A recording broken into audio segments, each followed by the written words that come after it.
Flux ബോർഡുകൾക്കെതിരെ CPM നേതൃത്വം എത്തിയിരിക്കുന്നു. കണ്ണൂരിൽ ചില നേതാക്കളുടെ ചിത്രം വെച്ചുള്ള പ്രചാരണം എതിരാളികൾക്ക് വളം വെച്ച് കൊടുക്കുന്നതാണ്. ഇതിനേക്കാൾ വലിയ ദുർഘട ഘട്ടങ്ങൾ പാർട്ടി തരണം ചെയ്തിട്ടുണ്ടെന്നും CPM കണ്ണൂർ ജില്ലാ സെക്രട്ടേറിയറ്റ്. ബിജീഷ് ഗോവിന്ദൻ ചേരുകയാണ് വിവരങ്ങളുമായി. ബിജീഷ്, ഫ്ലക്സ് ബോർഡുകൾക്കെതിരെ CPM ജില്ലാ സെക്രട്ടേറിയറ്റ്, ഇതാരെ ഉന്നം വെച്ചാണ് ബിജീഷ്? ഇതിനകത്ത് കഴിഞ്ഞ കുറച്ച് ദിവസങ്ങളായിട്ട് CPM സംസ്ഥാന സമിതി അംഗമായിട്ടുള്ള P. ജയരാജന്റെയും അതുപോലെ തന്നെ M. സ്വരാജിന്റെയും പടങ്ങൾ വെച്ചുകൊണ്ടുള്ള ഫ്ലക്സ് ബോർഡുകൾ കണ്ണൂർ ജില്ലയുടെ പല മേഖലകളിലും ഉയരുന്നുണ്ട്. ഈ ഒരു നീക്കത്തിൽ പ്രതിഷേധിച്ചുകൊണ്ടാണ്, അല്ലെങ്കിൽ ഈ ഒരു നീക്കത്തിനെതിരെയാണ് ഇപ്പോൾ CPM ജില്ലാ സെക്രട്ടേറിയറ്റ് പ്രസ്താവന ഇറക്കിയിരിക്കുന്നത്. ജില്ലയിലെ മുതിർന്ന ചില നേതാക്കളുടെ ചിത്രം ഉപയോഗിച്ച് ഫ്ലക്സ് മറ്റും തയ്യാറാക്കി മാധ്യമങ്ങളിലൂടെയും മറ്റും പ്രചരിപ്പിച്ച് പാർട്ടിയെ അപകീർത്തിപ്പെടുത്താനുള്ള നീക്കമാണ് നടക്കുന്നത് എന്നുള്ളതാണ് ജില്ലാ സെക്രട്ടേറിയറ്റ് പ്രസ്താവനയിൽ ചൂണ്ടിക്കാണിക്കുന്നത്. തെരഞ്ഞെടുപ്പ് പരാജയത്തെ തുടർന്ന് പാർട്ടിയെ അപകീർത്തിപ്പെടുത്താൻ ഇറങ്ങിയ എതിരാളികളുടെ കയ്യിലെ ആയുധമാണ്. വെറും 35 സീറ്റ് മാത്രം ലഭിച്ച LDF എന്ന് പറഞ്ഞാൽ CPMന്റെ സമ്പാദ്യം എന്ന് പറയുന്നത് 26 മാത്രമാണ്. ഈ 35-ൽ 26 മാത്രമാണ് ഇവര് LDFിലെ മുഖ്യ കക്ഷിയായിട്ടുള്ള പ്രധാന കക്ഷിയായിട്ടുള്ള CPMന്റെ സമ്പാദ്യം എന്ന് പറയുന്നത് വെറും 26ആണ്. ആ 35 സീറ്റുകൾ ലഭിച്ച LDFിനകത്ത് പൊരിഞ്ഞ അടി എന്ന് പറഞ്ഞാൽ ഒരു വിഭാഗം പറയുന്നു പിണറായി വിജയനെ പ്രതിപക്ഷ നേതാവാക്കണം, മറ്റൊരു വിഭാഗം പറയുന്നു പറ്റില്ല, ഈ തോൽവിക്ക് ഇങ്ങനെ നട്ടം തിരിഞ്ഞ തോൽവിക്ക് കാരണം പിണറായി വിജയനാണെന്ന് മറ്റൊരു പക്ഷം പറയുന്നു. ചിലര് പറയുന്നു ഗോവിന്ദനെ മാറ്റണം, എന്നാൽ ചില ആളുകൾ പറയുന്നു പറ്റില്ല, ഗോവിന്ദനെ മാറ്റാൻ പറ്റില്ല. ചിലര് പറയുന്നു ജയരാജനെ കൊണ്ടുവരണം, ചിലര് പറയുന്നു പറ്റില്ല. ചിലര് പറയുന്നു സ്വരാജിനെ കൊണ്ടുവരണം, ചിലര് പറയുന്നു പറ്റില്ല. അവിടെ തീരുവോ? അവിടെ തീരൂല. 2 നുണച്ചിപ്പാറുകൾ ഉണ്ടല്ലോ, 2 നുണച്ചികൾ. അതിൽ ഒരുത്തി പേരാവൂരിൽ തോറ്റ് തുന്നം പാറിയ KK ശൈലജ പറയുന്നു എന്നെ തോൽപ്പിച്ചതാണ്, ഞാൻ മത്സരിക്കാനില്ല എന്ന് പറഞ്ഞതാണ്, എനിക്ക് പേരാവൂര് വേണ്ട എന്ന് പറഞ്ഞതാണ്, എന്നെ നിർബന്ധിപ്പിച്ച് എന്നെ പിരികേറ്റി എൻ്റെ മൂട്ടിന് തീ കൊടുത്ത് നിങ്ങളല്ലാതെ മറ്റാരുമില്ല സണ്ണി വക്കീലിനെ തോൽപ്പിക്കാൻ എന്ന് പറഞ്ഞുകൊണ്ട് എന്നെ അവിടെ കൊണ്ടുപോയി നിർത്തി തോൽപ്പിച്ചതാണ്, തോൽവി ഉറപ്പായിരുന്നു എന്നുള്ളത്, അതുകൊണ്ട് ഞാൻ അവിടേക്കില്ല എന്ന് പറഞ്ഞതാ, പക്ഷേ എന്നെ നിർബന്ധിച്ച് മത്സരിപ്പിച്ചതാണെന്ന് KK ശൈലജ പറയുന്നു.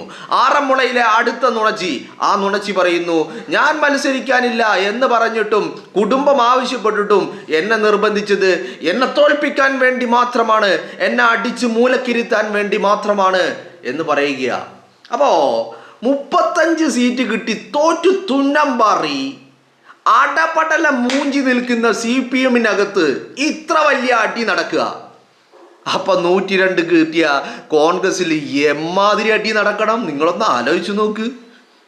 കേഡർ പാർട്ടിയായിട്ടുള്ള എല്ലാ സംവിധാനങ്ങളും പാർട്ടിക്കപ്പുറത്തേക്ക് പോകാത്ത, പാർട്ടി ആഫീസിൽ കോടതിയും ജഡ്ജിയും ഒക്കെ പാർട്ടി ആഫീസിലുള്ള പാർട്ടിക്കകത്ത് ഇമാതിരി അടി നടക്കുമ്പോൾ സഖാക്കളെ കോൺഗ്രസിൽ കത്തിക്കുത്ത് നടക്കണ്ടേ?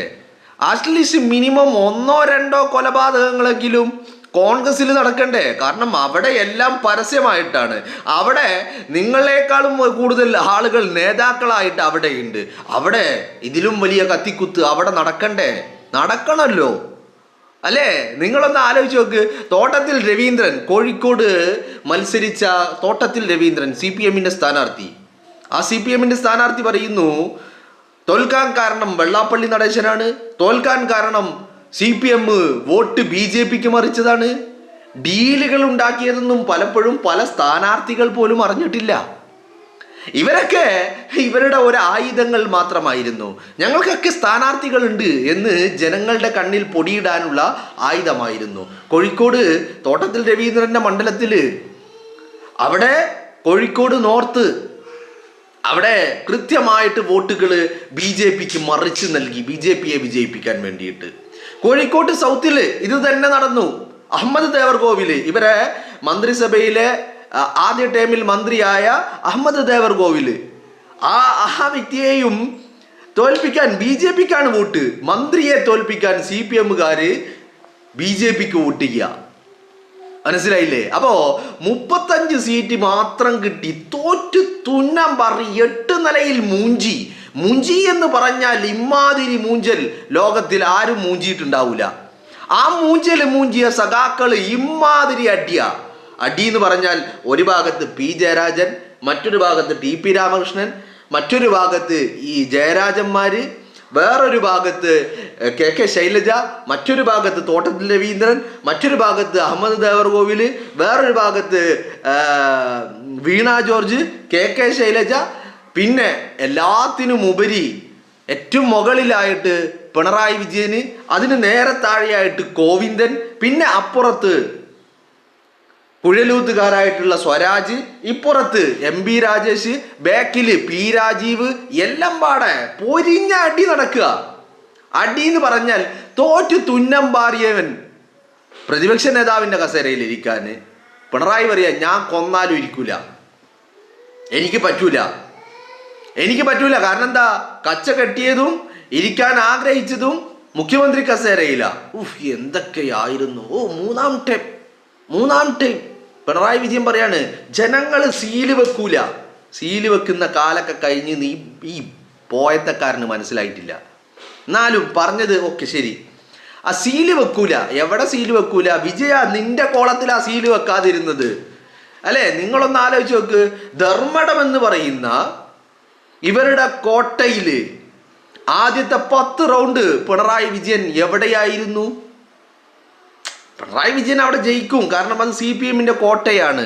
എന്നിട്ടും നിങ്ങളൊന്ന് ആലോചിക്കണം, 10 വർഷം കേരളം ഭരിച്ച മുഖ്യമന്ത്രി, ഈ തെരഞ്ഞെടുപ്പിൽ CPM-നെ മുന്നിൽ നിന്ന് നയിച്ച വ്യക്തി, തെരഞ്ഞെടുപ്പിൽ വിജയിച്ചിരുന്നെങ്കിൽ മുഖ്യമന്ത്രി ആകേണ്ടിയിരുന്ന വ്യക്തി, ആ വ്യക്തി ഇത്തെരഞ്ഞെടുപ്പിൽ 10 റൗണ്ട്, അതും അബ്ദുൾ റഷീദ് എന്ന് പറയുന്ന ഒരു യുവജന നേതാവിന്റെ മുന്നിൽ ജനം കുത്തിയില്ല, സീല് വെച്ചില്ല. വിജയ, സീല് വെച്ചില്ല. ഇപ്പൊ ഞാൻ പറഞ്ഞു വരുന്നത്, ഇമ്മാതിരി അടി ഇവര് തമ്മിൽ. എന്തിന്? തോറ്റിട്ട് അവിടെ കിട്ടുന്ന ഒരു എല്ലും കഷ്ണ. എന്ത് എല്ലും കഷ്ണം?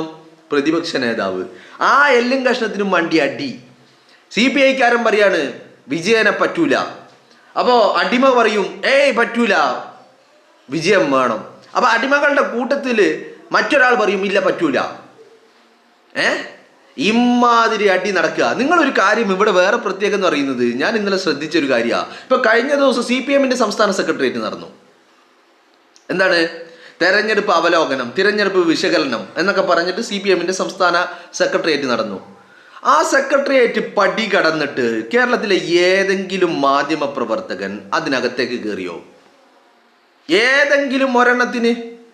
അവരൊക്കെ CPM-ന്റെ ആ AKG സെന്റർ ഉണ്ടല്ലോ, തിരുവനന്തപുരത്ത് പുതുതായി നിർമ്മിച്ച AKG സെന്റർ, ആ AKG സെന്ററിന്റെ പടിയിൽ മുറ്റത്ത് ക്യാമറയും വെച്ചിട്ട് ഇവന്മാർ ഇറങ്ങി വരാൻ വേണ്ടി കാത്തിരുന്നില്ലേ? എന്നാൽ ഇന്നലെ നിങ്ങൾ നോക്കൂ, ഇന്നലെ കോൺഗ്രസിന്റെ അവരുടെ പാർലമെന്ററി പാർട്ടി നേതാവ് അവരുടെ മുഖ്യമന്ത്രിയെ തീരുമാനിക്കാൻ വേണ്ടിയിട്ട് അവരുടെ അംഗങ്ങളെയൊക്കെ അഭിപ്രായം എടുക്കുന്ന ആ ഇന്ദിരാ ഭവന്റെ അകത്ത് എത്ര സ്വാതന്ത്ര്യത്തോടു കൂടിയാണ് കേരളത്തിലെ മാധ്യമങ്ങൾ കയറി പ്രതികരണങ്ങൾ തേടി വിഷ്വലുകൾ എടുത്ത് ഒക്കെ എത്ര സ്വാതന്ത്ര്യത്തോടു കൂടിയാണ്. അപ്പൊ നിങ്ങളൊന്ന് ആലോചിക്കണം, AKG സെന്ററിൽ ഈ മാധ്യമങ്ങൾ മെഞ്ഞാൻ സെക്രട്ടേറിയറ്റ് അടക്കുമ്പോൾ ആ സെക്രട്ടേറിയറ്റ് യോഗത്തിൽ കേരളത്തിലെ മാധ്യമങ്ങൾക്ക് പ്രവേശനം ഉണ്ടായിരുന്നെങ്കിൽ എന്താകുമായിരുന്നു വാർത്ത? ഒന്ന് ആലോചിക്കണം നിങ്ങൾ. അടിയുടെ പൊടിപൂരാണ്. നമ്മള് ചില പൂരങ്ങൾക്കൊക്കെ പോയി കഴിഞ്ഞാൽ ഈ ചേരി തിരിഞ്ഞുള്ള ചില അടികളൊക്കെ കണ്ടിട്ടില്ലേ, ചില സംഘർഷങ്ങൾ കണ്ടിട്ടില്ലേ? അതിനേക്കാളൊക്കെ ഭയാനകരമായ അടിയാണ് AKG സെന്ററിൽ നടന്നത്. മനസ്സിലായില്ലേ? പിന്നെ ഇവരെ നേതാക്കൾ തമ്മിലായതുകൊണ്ട് കയ്യാങ്കളിയൊന്നും ഇല്ലാന്നുള്ളൂ. അപ്പൊ എന്ന് വെച്ചാല് 35 സീറ്റ് കിട്ടി തോറ്റ് തുന്നം പാറിയ ആളുകള് അടിയാണ്. ആകെയുള്ളത് ഒരു പ്രതിപക്ഷ നേതാവിന്റെ കസേരയ, അതിനു വേണ്ടി അടി. അപ്പോ പലരും പറയുന്നത് എന്താ, ഞങ്ങളെ തോൽപ്പിച്ചു, എനിക്ക് അവിടെ വേണ്ട ഇവിടെ മതി എന്ന് പറഞ്ഞിട്ട് തന്നില്ല, ഞാൻ ഇല്ല എന്ന് പറഞ്ഞിട്ട് എന്നെ മത്സരിപ്പിച്ചു, എന്നെ നിർബന്ധിച്ച് മത്സരിപ്പിച്ചു, എൻ്റെ കുടുംബം ആവശ്യപ്പെട്ടതാ, കേട്ടില്ല, എന്നെ മത്സരിപ്പിച്ചു. ഇതാണ് പറയുന്നത്. ഒരു ഡസനിലേറെ എത്ര മന്ത്രിമാരാ തോറ്റത്? നിങ്ങളൊന്ന് ആലോചിച്ച് നോക്ക്. പി രാജീവ്, വാസവൻ, എം.ബി. രാജേഷ്, തിരൂരിലെ മാമൻ, വീണ ജോർജ്, റോഷി അഗസ്റ്റിൻ, കടന്നപ്പള്ളി രാമചന്ദ്രൻ, ഏലത്തൂരിലെ ശശീന്ദ്രൻ, എന്ന് വേണ്ട എത്ര എണ്ണമാ തോറ്റത്. തോറ്റ് തുന്നം പറയില്ലേ. പിന്നെ ഭയങ്കര എവിടെ പോയാലും തലൻ്റെ മുകളിൽ ഞാൻ എൻ്റെ വീട് കൊണ്ട് വേറെ I go I take my house on my head. R Bindu, Chinchurani എന്ന് വേണ്ട എല്ലാ സകല കീടങ്ങളും 8 നിലയിൽ പൊട്ടിയിട്ട് അവര് മാത്രമാണ് പൊട്ടിയത്. ഇവരുടെ വലിയ വലിയ ആളുകൾ കെ ശൈലജ, TP രാമകൃഷ്ണൻ, കൃമികീടങ്ങൾ എല്ലാം തകർന്ന് തരിപ്പണമായിട്ട് ആകെയുള്ളത് ഒരു പ്രതിപക്ഷ നേതാവിന്റെ കസേരയാ. അതിനവിടെ പൊരിഞ്ഞാട്ടി നടക്കുക. കോവിന്ദനെ മാറ്റണം എന്നൊരു കൂട്ടര്, പിണറായിയെ വീട്ടിലിരുത്തണം, പിണറായി ധർമ്മടത്ത് രാജിവെക്കണമെന്ന് മറ്റൊരു കൂട്ടര്, അവിടെ ഇനി ഉപതെരഞ്ഞെടുപ്പ് നടക്കട്ടെ, പിണറായി വേണ്ട എന്നൊരു കൂട്ടര്. അങ്ങനെ പൊരിഞ്ഞാടി അമ്മാതിരി അടി നടക്കുന്നതിനിടയിൽ ഇപ്പുറത്ത് 102 സീറ്റ് കിട്ടിയോ തമ്മിൽ കത്തിക്കുത്ത് നടക്കണോ? അതല്ലേ വേണ്ടത്? സ്വാഭാവികല്ലേ.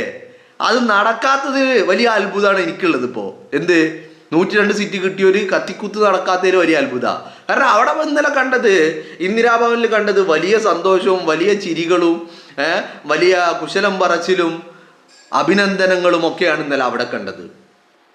മനസ്സിലായില്ലേ? അപ്പൊ ഞാൻ ആഗ്രഹിക്കുന്നത് അവിടെ ഇന്നലെ കത്തിക്കുത്തയും നമ്മൾ കാണേണ്ടത്, മറിച്ച് അവിടെ അതിന് പകരം വലിയ സന്തോഷമാണ് അവിടെ എല്ലാവരുടെയും മുഖത്ത്. എല്ലാവരും ചിരിച്ചും കളിച്ചും തമാശ പറഞ്ഞും ആഘോഷിക്കുന്നതാണ് നമ്മൾ കണ്ടത്. മനസ്സിലായില്ലേ? ഇന്ന് ഇതേപോലെ ഒരു ക്യാമറ സംസ്ഥാന സെക്രട്ടേറിയറ്റ് അടക്കുമ്പോൾ AKG സെന്ററിനകത്ത് ആരെങ്കിലും കൊണ്ടുവച്ചോ? ആർക്കെങ്കിലും അതിന് പറ്റിയോ? അതിനുള്ള ഒരു അനുമതി ഉണ്ടായോ? അതിന് അവകാശം ഉണ്ടായോ? സ്വാതന്ത്ര്യം ഉണ്ടായോ? ഒന്നും ഉണ്ടായില്ലല്ലോ. എന്തുകൊണ്ടാ അടിയുടെ പൊടിപൂര അവിടെ നടക്കണത്? മനസ്സിലായില്ലേ? 35 സീറ്റുള്ള തോറ്റ് തുന്നം പാറിയവൻ തമ്മിലടി, ആകെയുള്ളത് ഒരു എല്ലും കഷ്ണം. അവിടെയാണ് ഇവിടെ മുഖ്യമന്ത്രി, 10-20ഓളം മന്ത്രിമാര്, സ്പീക്കർ, ചീഫ് വിപ്പ് എന്ന് വേണ്ട എല്ലാ അധികാരങ്ങളും ഉള്ളിടത്ത് അതിന് ഉള്ള അധികാരത്തിന്റെ 10 മടങ്ങ് ആളുകൾ വെയിറ്റ് ചെയ്ത് നിൽക്കുകയും ചെയ്യുന്നു. അപ്പൊ അവിടെ കത്തിക്കുത്ത് ഉണ്ടാവണ്ടേ? അതുണ്ടായില്ല എന്നുള്ളതാണ് ഇപ്പൊ ഞാൻ പറഞ്ഞു വരുന്നത്. ഈ ഒരു കൈയല്ല, 2 കൈയല്ല, 2 കൈയും 2 കാലും ഇല്ലാത്ത ആളുകള് വിരലിലെ നഖം ഇല്ലാത്തവനെ കളിയാക്കി കൊടുക്കുക. വിരലിലെ നഖം, ചെറുവിരലിലെ നഖം ഇല്ലാത്തവനെ കളിയാക്കി. ആരെ കളിയാക്കുന്നവന്? ഓൻ്റെ 2 കൈയും ഇല്ല, 2 കാലും ഇല്ല, ഇതൊന്നും ഇല്ലാത്തവൻ ചെറുവിരലിലെ നഖമില്ലാത്തവനെ കളിയാക്കുന്നു.